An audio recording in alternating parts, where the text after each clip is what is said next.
ඔයාලගේ ගෙවල් සිල්වතුන්ගේ ගෙවල් කරගන්න. සිල්වතාගේ ගේ මෙන්න මේවා පේන්න බෑ. බිත්තිවල මදුරුව තැලිච්චා. පොළොවේ කැරපොත්තු තැලිච්චා.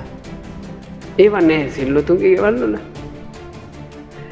මම සමහරවිට අපේ අසපුවල බිත්ති දිහා බලාගෙන හිතලා තියෙනවා. මං කොච්චර භාග්‍යවන්තද මගේ තරුණ වයස සිල්වත් සඟරුවනක් එක්ක ගත කරන්න. මොකද මට මතකයි අපේ ගෙවල් දොරවල් වල ඒ අතීතේ අපේ ගෙවල් වල සුදු පිරියම් කරලා ඒ පිරියම් කරපු බිත්ති වල තනින් තන මදුරුවන්ගේ ලේ පැල්ලන්.